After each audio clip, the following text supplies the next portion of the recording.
এখন সকাল চ্যানেলে সবাইকে স্বাগত। ইন্টারন্যাশনাল স্পেস স্টেশন থেকে শুভ্রাংশু শুকুল প্রধানমন্ত্রী শ্রী নরেন্দ্র মোদীর সঙ্গে কথা বললেন। স্পেস স্টেশন থেকে তিনি জানালেন যে স্পেসে তো ভেসে থাকতে হয় ক্যাবিনে না ঢুকলে, সুতরাং আমি পা দুটোকে বেঁধে রেখে আপনার সঙ্গে কথা বলছি। প্রধানমন্ত্রীর সঙ্গে কথা বলবার সময় বললেন, আমি একা নই, 140 কোটি ভারতবাসী আমার সঙ্গে আছে। স্পেসে কোনো জাতীয় পতাকা ছিল না, ভারতীয় জাতীয় পতাকা আমি লাগিয়ে রেখে যাব।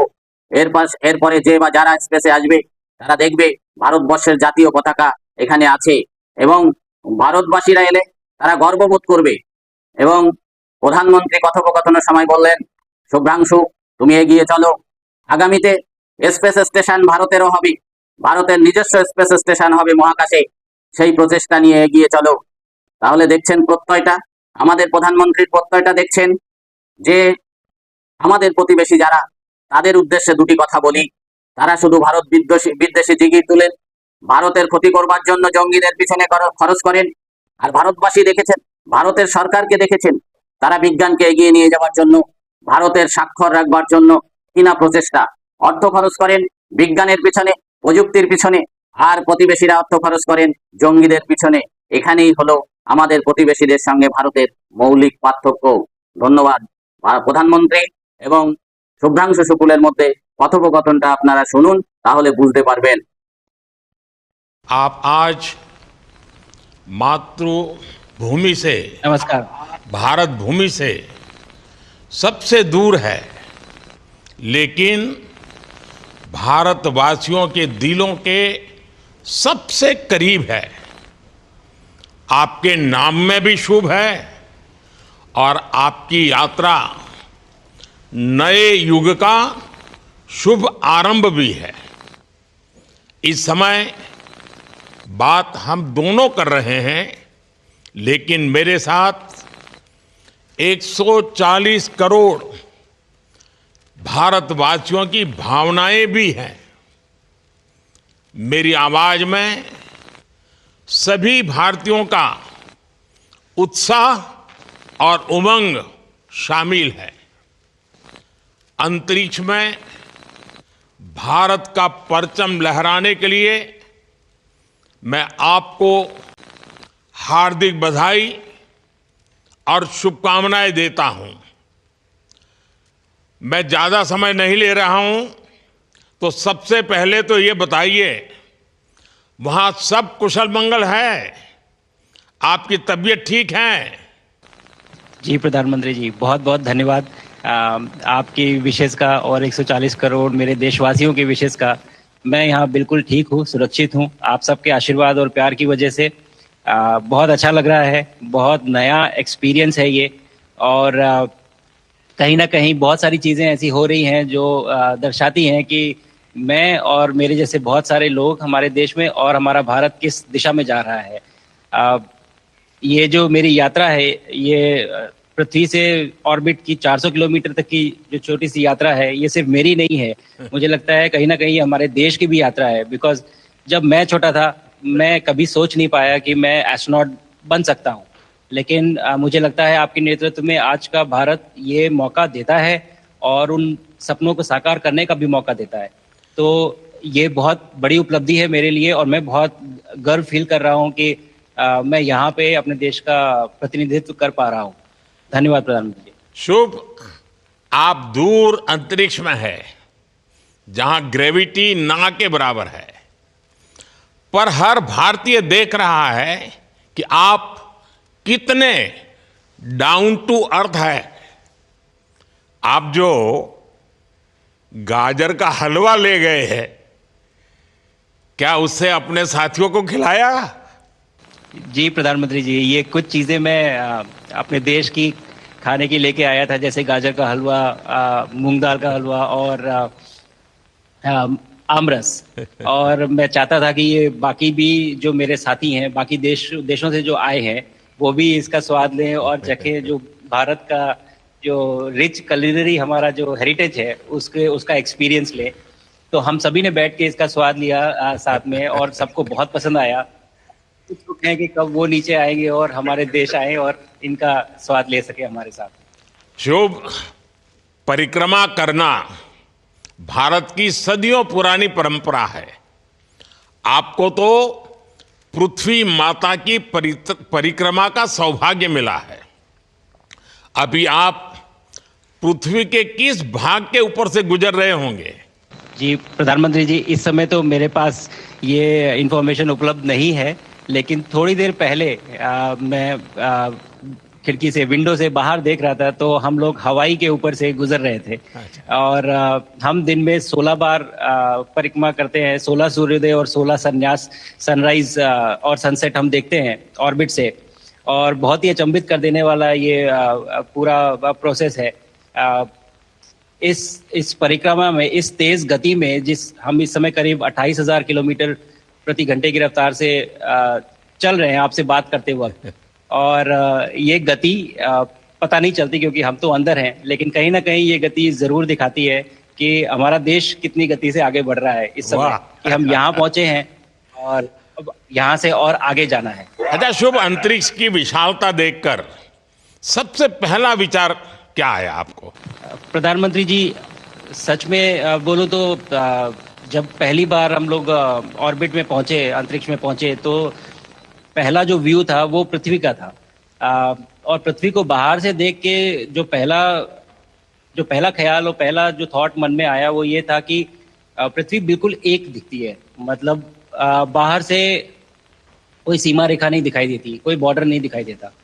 और दूसरी चीज जो बहुत नोटिसेबल थी, जब पहली बार भारत को देखा तो हम मैप पे पढ़ते हैं भारत को, हम देखते हैं बाकी देशों का आकार कितना बड़ा है, हमारा आकार कैसा है, वो मैप पे देखते हैं, लेकिन वो सही नहीं होता क्योंकि वो एक हम 3D ऑब्जेक्ट को 2D यानी पेपर पे हम उतारते हैं।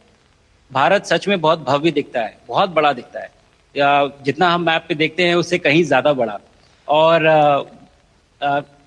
जो वननेस की फीलिंग है, पृथ्वी की वननेस की फीलिंग है, जो हमारा भी मोटो है कि अनेकता में एकता, वो बिल्कुल उसका महत्व ऐसा समझ में आता है बाहर से देखने में कि लगता है कि कोई बॉर्डर एग्जिस्ट ही नहीं करता, कोई राज्य नहीं एग्जिस्ट करता, कंट्रीज नहीं एग्जिस्ट करती। फाइनली हम सब ह्यूमैनिटी का पार्ट है और अर्थ हमारा एक घर है और हम सब के सब उसके सिटीजन्स हैं। शुभांशु, स्पेस स्टेशन पर जाने वाले आप पहले भारतीय हैं। आपने जबरदस्त मेहनत की है, लंबी ट्रेनिंग करके गए हैं। अब आप रियल सिचुएशन में है, सच में अंतरिक्ष में है। वहां की परिस्थितियां कितनी अलग हैं, कैसे एडप्ट कर रहे हैं? यहाँ पे तो सब कुछ ही अलग है प्रधानमंत्री जी। ट्रेनिंग की हमने पिछले पूरे 1 साल में, सारे सिस्टम्स के बारे में मुझे पता था, सारे प्रोसेस के बारे में मुझे पता था, एक्सपेरिमेंट्स के बारे में मुझे पता था, लेकिन यहाँ आते ही सडनली सब चेंज हो गया। बिकॉज हमारे शरीर को ग्रेविटी में रहने की इतनी आदत हो जाती है कि हर एक चीज उससे डिसाइड होती है। पर यहाँ आने के बाद चूंकि ग्रेविटी माइक्रो ग्रेविटी है, एब्सेंट है, तो छोटी छोटी चीजें भी बहुत मुश्किल हो जाती हैं। अभी आपसे बात करते वक्त मैंने अपने पैरों को बांध रखा है, नहीं तो मैं ऊपर चला जाऊंगा। और माइक की जैसे छोटी छोटी चीजें हैं, इसको छोड़ भी दूं तो भी ये ऐसे फ्लोट करता रहता है। पानी पीना, पैदल चलना, सोना बहुत बड़ा चैलेंज है। आप छत पे सो सकते हैं, आप दीवारों पे सो सकते हैं, आप जमीन पे सो सकते हैं। तो पता सब कुछ होता है प्रधानमंत्री जी, ट्रेनिंग अच्छी है, लेकिन वातावरण चेंज होता है तो थोड़ा सा यूज टू होने में 1-2 दिन लगते हैं, बट फिर ठीक हो जाता है। भारत की ताकत साइंस और स्पिरिचुअलिटी दोनों है। आप अंतरिक्ष यात्रा पर हैं, लेकिन भारत की यात्रा भी चल रही होगी। भीतर में भारत दौड़ता होगा। क्या उस माहौल में मेडिटेशन और माइंडफुलनेस का लाभ भी मिलता है क्या? जी प्रधानमंत्री जी, मैं बिल्कुल सहमत हूँ। मैं कहीं ना कहीं ये मानता हूँ कि भारत ऑलरेडी दौड़ रहा है और ये मिशन तो केवल एक पहली सीढ़ी है उस एक बड़ी दौड़ का, और हम जरूर आगे पहुंच रहे हैं। और अंतरिक्ष में हमारे खुद के स्टेशन भी होंगे और बहुत सारे लोग पहुंचेंगे। और माइंडफुलनेस का भी बहुत फर्क पड़ता है।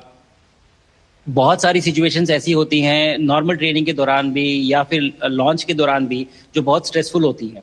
और माइंडफुलनेस से आप अपने आप को उन सिचुएशंस में शांत रख पाते हैं और अपने आप को काम रखते हैं, अपने आप को शांत रखते हैं तो आप अच्छे डिसीजन ले पाते हैं। कहते हैं कि दौड़ते हुए भोजन कोई भी नहीं कर सकता, तो जितना आप शांत रहेंगे उतना ही अच्छे से आप डिसीजन ले पाएंगे। तो आई थिंक माइंडफुलनेस का बहुत इंपॉर्टेंट रोल होता है इन चीज़ों में। तो दोनों चीज़ें अगर साथ में एक प्रैक्टिस की जाएं तो ऐसे एक चैलेंजिंग एनवायरनमेंट में या चैलेंजिंग वातावरण में मुझे लगता है ये बहुत ही यूज़फुल होंगी और बहुत जल्दी लोगों को अडेप्ट करने में मदद करेंगी। आप अंतरिक्ष में कई एक्सपेरिमेंट कर रहे हैं, क्या कोई ऐसा एक्सपेरिमेंट है जो आने वाले समय में एग्रीकल्चर या हेल्थ सेक्टर को फायदा पहुंचाएगा? जी प्रधानमंत्री जी, मैं बहुत गर्व से कह सकता हूं कि पहली बार भारतीय वैज्ञानिकों ने 7 यूनिक एक्सपेरिमेंट्स डिज़ाइन किए जो कि मैं अपने साथ स्टेशन पे लेके आया हूं। और पहला एक्सपेरिमेंट जो मैं करने वाला हूं, जो कि आज ही के दिन में शेड्यूल्ड है, वो है स्टेम सेल्स के ऊपर। अंतरिक्ष में आने से क्या होता है कि ग्रेविटी चूंकि एब्सेंट होती है तो लोड खत्म हो जाता है, तो मसल लॉस होता है। तो जो मेरा एक्सपेरिमेंट है वो ये देख रहा है कि क्या कोई सप्लीमेंट दे के हम इस मसल लॉस को रोक सकते हैं या फिर डिले कर सकते हैं। इसका डायरेक्ट इम्प्लीकेशन धरती पे भी है कि जिन लोगों का मसल लॉस होता है ओल्ड एज की वजह से, तो उनके ऊपर ये सप्लीमेंट्स यूज़ किए जा सकते हैं। तो मुझे लगता है कि ये डेफिनेटली वहाँ यूज़ हो सकता है। साथ ही साथ जो दूसरा एक्सपेरिमेंट है वो माइक्रो एल्गी की ग्रोथ के ऊपर। ये माइक्रो एल्गी बहुत छोटे होते हैं लेकिन बहुत न्यूट्रिशियस होते हैं। तो अगर हम इनकी ग्रोथ देख सकते हैं यहाँ पे और ऐसा प्रोसेस इजाद करें कि ये ज़्यादा तादाद में हम इन्हें उगा सकें और न्यूट्रिशन हम प्रोवाइड कर सकें, तो कहीं ना कहीं ये फूड सिक्योरिटी के लिए भी बहुत काम आएगा धरती के ऊपर। सबसे बड़ा एडवांटेज जो है स्पेस का वो ये है कि ये जो प्रोसेस है यहाँ पे बहुत जल्दी होते हैं, तो हमें महीनों तक या सालों तक वेट करने की जरूरत नहीं होती। तो इसलिए यहाँ के जो रिजल्ट चंद्रयान की सफलता के बाद देश के बच्चों में, युवाओं में विज्ञान को लेकर एक नई रुचि पैदा हुई। अंतरिक्ष को एक्सप्लोर करने का जज्बा बढ़ा। अब आपकी ये ऐतिहासिक यात्रा उस संकल्प को और मजबूती दे रही है। आज बच्चे सिर्फ आसमान नहीं देखते, वे यह सोचते हैं मैं भी वहां पहुंच सकता हूं। यही सोच, यही भावना हमारे भविष्य के स्पेस मिशंस की असली बुनियाद है। आप भारत की युवा पीढ़ी को क्या मैसेज देंगे?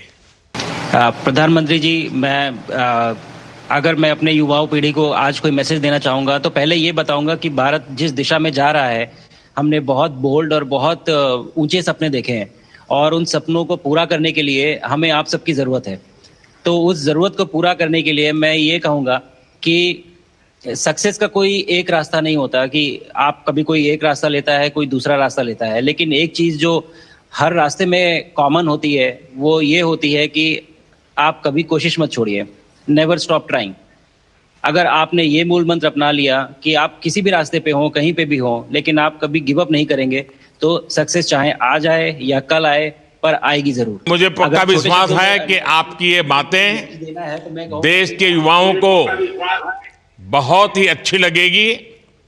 और आप तो मुझे भली भांति जानते हैं, जब भी किसी से बात होती है तो मैं होमवर्क जरूर देता हूं। हमें मिशन गगनयान को आगे बढ़ाना है, हमें अपना खुद का स्पेस स्टेशन बनाना है और चंद्रमा पर भारतीय एस्ट्रोनॉट की लैंडिंग भी करानी है। इन सारे मिशंस में आपके अनुभव बहुत काम आने वाले हैं। मुझे विश्वास है आप वहां अपने अनुभवों को जरूर रिकॉर्ड कर रहे होंगे। जी प्रधानमंत्री जी, बिल्कुल। ये पूरा मिशन की ट्रेनिंग लेने के दौरान और एक्सपीरियंस करने के दौरान जो मुझे लेसन्स मिले हैं, जो मुझे सीख मिली है, वो सब एक स्पॉन्ज की तरह मैं एब्जॉर्ब कर रहा हूँ। और मुझे यकीन है कि ये सारी चीज़ें बहुत वैल्यूएबल प्रूव होंगी, बहुत इम्पॉर्टेंट होंगी हमारे लिए जब मैं वापस आऊँगा और हम इन्हें इफेक्टिवली अपने मिशंस में इनके लेसन्स अप्लाई कर सकेंगे और जल्दी से जल्दी उन्हें पूरा कर सकेंगे। बिकॉज मेरे साथी जो मेरे साथ आए थे, कहीं ना कहीं उन्होंने भी मुझसे पूछा कि हम कब गगनयान पे जा सकते हैं, जो सुन के मुझे बहुत अच्छा लगा और मैंने बोला कि जल्दी ही। तो मुझे लगता है कि ये सपना बहुत जल्दी पूरा होगा और मेरी जो सीख मुझे यहाँ मिल रही है वो मैं वापस आके उसको अपने मिशन में पूरी तरह से 100% अप्लाई करके और उनको जल्दी से जल्दी पूरा करने की कोशिश करेंगे। शुभांशु, मुझे पक्का विश्वास है कि आपका ये संदेश एक प्रेरणा देगा। और जब हम आपके जाने से पहले मिले थे, आपका परिवारजन के भी दर्शन करने का अवसर मिला था और मैं देख रहा हूँ कि आपके परिवारजन भी सभी उतने ही भावुक है, उत्साह से भरे हुए हैं। शुभांशु, आज मुझे आपसे बात करके बहुत आनंद आया। मैं जानता हूँ आपकी जिम में बहुत काम है और 28,000 किलोमीटर की स्पीड से काम कर रहे हैं आपको, तो मैं ज़्यादा समय आपका नहीं लूँगा। आज मैं विश्वास से कह सकता हूँ कि ये भारत के गगनयान मिशन की सफलता का पहला अध्याय है। आपकी यह ऐतिहासिक यात्रा सिर्फ अंतरिक्ष तक सीमित नहीं है, यह हमारी विकसित भारत की यात्रा को तेज गति और नई मजबूती देगी। भारत दुनिया के लिए स्पेस की नई संभावनाओं के द्वार खोलने जा रहा है। अब भारत सिर्फ उड़ान नहीं भरेगा, भविष्य में नई उड़ानों के लिए मंच तैयार करेगा। मैं चाहता हूं, कुछ और भी सुनने की इच्छा है आपके मन में, क्योंकि मैं सवाल नहीं पूछना चाहता, आपके मन में जो भाव है अगर वो आप प्रकट करेंगे, देशवासी सुनेंगे, देश की युवा पीढ़ी सुनेगी, तो मैं भी खुद बहुत आतुर हूं कुछ और बातें आपसे सुनने के लिए। धन्यवाद प्रधानमंत्री जी। यहाँ ये पूरी जर्नी जो है ये अंतरिक्ष तक आने की और यहाँ ट्रेनिंग की और यहाँ तक पहुँचने की, इसमें बहुत कुछ सीखा है प्रधानमंत्री जी मैंने। लेकिन यहाँ पहुँचने के बाद मुझे पर्सनल एकम्प्लिशमेंट तो एक है ही, लेकिन कहीं ना कहीं मुझे ये लगता है कि ये हमारे देश के लिए एक बहुत बड़ा कलेक्टिव अचीवमेंट है। और मैं हर एक बच्चे को जो ये देख रहा है, हर एक युवा को जो ये देख रहा है, एक मैसेज देना चाहता हूँ और वो ये है कि अगर आप कोशिश करते हैं और आप अपना भविष्य बनाते हैं अच्छे से, तो आपका भविष्य अच्छा बनेगा और हमारे देश का भविष्य अच्छा बनेगा। और केवल एक बात अपने मन में रखिए, that sky is never the limit, ना आपके लिए, ना मेरे लिए और ना भारत के लिए। और ये बात हमेशा अगर आपने मन में रखी तो आप आगे बढ़ेंगे, आप अपना भविष्य उजागर करेंगे और आप हमारे देश का भविष्य उजागर करेंगे। और बस मेरा यही मैसेज है प्रधानमंत्री जी। और मैं बहुत ही भावुक और बहुत ही खुश हूँ कि मुझे मौका मिला आज आपसे बात करने का और आपके थ्रू 140 करोड़ देशवासियों से बात करने का। जो ये देख पा रहे हैं, ये जो तिरंगा आप मेरे पीछे देख रहे हैं, ये यहाँ नहीं था। आज कल के पहले जब मैं यहाँ पे आया हूँ तब हमने ये यहाँ पे पहली बार लगाया है। तो ये बहुत भावुक करता है मुझे और बहुत अच्छा लगता है देख के कि भारत आज इंटरनेशनल स्पेस स्टेशन पहुँच चुका है। शुभांशु, मैं आपको और आपके सभी साथियों को आपके मिशन की सफलता के लिए बहुत बहुत शुभकामनाएं देता हूं। शुभांशु, हम सबको आपकी वापसी का इंतजार है। अपना ध्यान रखिए, मां भारती का सम्मान बढ़ाते रहिए। अनेक अनेक शुभकामनाएं, 140 करोड़ देशवासियों की शुभकामनाएं और आपको इस कठोर परिश्रम करके इस ऊंचाई तक पहुंचने के लिए बहुत बहुत धन्यवाद देता हूं। भारत माता की जय। धन्यवाद प्रधानमंत्री जी, धन्यवाद। और सारे 140 करोड़ देशवासियों को धन्यवाद।